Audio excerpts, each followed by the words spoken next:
My favorite thing to paint is like forest scenes, because growing up, that's what I enjoyed the most. It's just going off by myself up into the woods and climbing trees and playing in the creeks and just exploring around.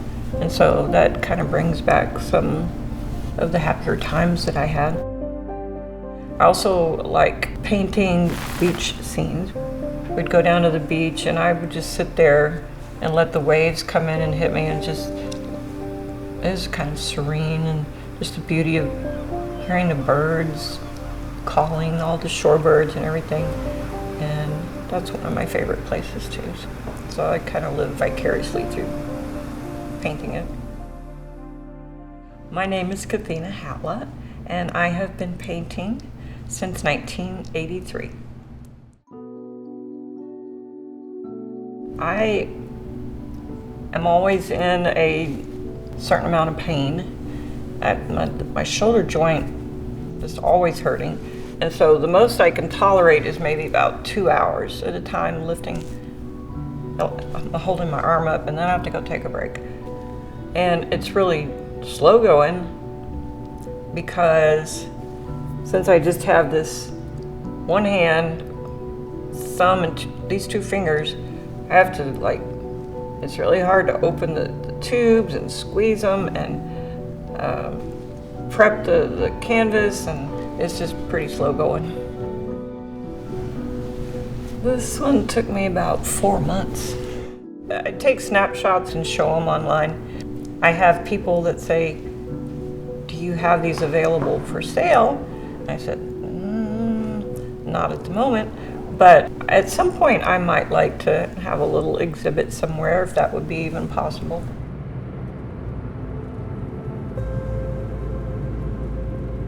It was a Saturday right before Easter Sunday, and I was out doing the mom thing. The kids were 4th grade, 6th grade, 9th grade, and 12th grade. And I was out buying Easter basket goodies at Walmart. I just felt like I got hit with something white hot, and it shot down both of my arms. I felt like it hurt and it burned, and it was like a shock. I said, I don't know what is wrong with me. I started going numb, and I called my sister, who's a registered nurse, and I said, I think I need to go to the emergency room. And I walked into the emergency room, and that was the last time I walked.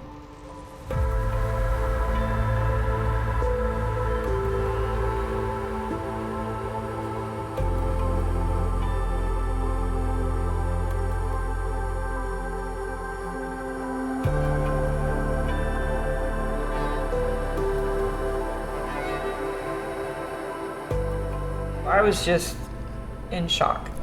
What is happening? What is going on? Just numb. I was also in denial, because I was thinking, all right, they're gonna give me medicine and they're gonna fix this. I'm gonna get better.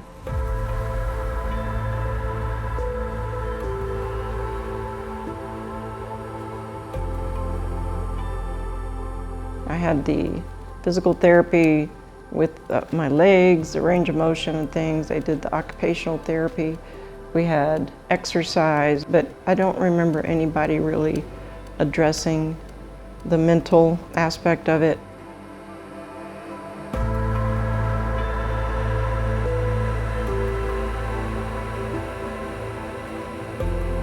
It was really hard getting home and just being kind of dumped there, and to just sitting there and staring out the window.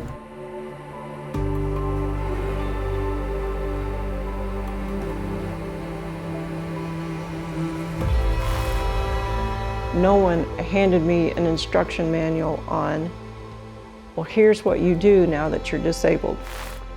I didn't know who to turn to for assistance. I didn't know who to turn to for advice. Being disabled is more than just a physical handicap, because you're on a day-to-day basis, you are struggling to keep your head above water. Not only are you have physical pain, emotional struggles like, can I keep going? Can I do this? I just felt pointless, purposeless. I just felt like I was struggling to breathe. The closest I can think of comparing it to was some of these movies that you see about astronauts out in space and how they go to work outside the spacecraft and the tether comes undone and they're just drifting off into space. And that's what it felt like. It was just a void, kind of no up or down, just directionless, no feasible way out, and no passage of time. I finally said, I can't live like this anymore. I've got to do something, and that's when I decided to go back to school because I was still employed, and with some encouragement, I got my paints back out, and at first I said, I can't do this. I am not able to do this. My hand is shaking, I can't reach up very high. But then I approached it as a way to solve a problem. I have lost so much control over other aspects of my life. This was something I could do that I had creative control over, and I could express myself. It was kind of a creative therapy, if you will.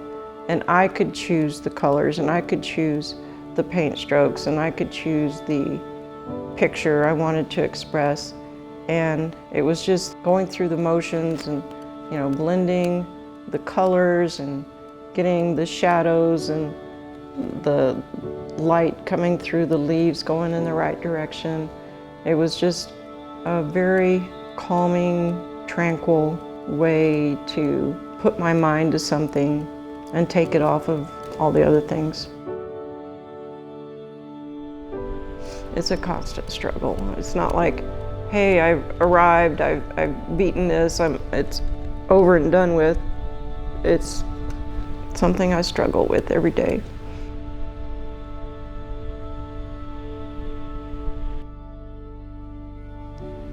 I kind of used the analogy of the storms because my life has been pretty stormy the last couple of decades, but I always try to incorporate some light elements to show that there is beauty in the storm. When I first started out, I was doing pretty small canvases, and then my daughter was saying, Mom, you can do bigger ones. We went and bought these big canvases, and I said, I can't reach the top. So I'm thinking to myself, how can I do this? And so I turned it upside down. I was painting clouds upside down. I went from painting like little 11 by 17 paintings to ones that are like 24 by 36. I've got one in my closet I need to finish that's 48 inches. I am pushing myself to try and do bigger and better. So.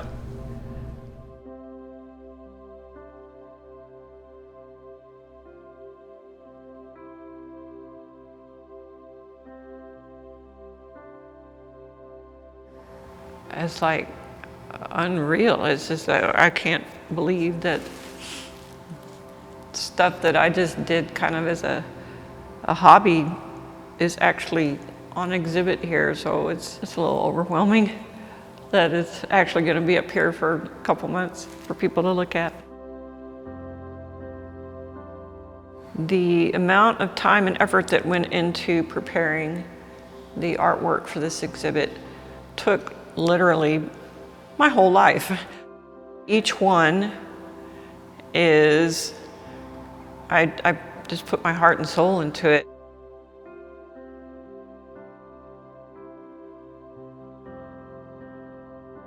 I would go back and tell myself at the time, turn it around and think about who can you help. Don't dwell on what you don't have anymore. Think about what you still have and focus on that and take that and go forward with it. Become a light to other people. Become your own light.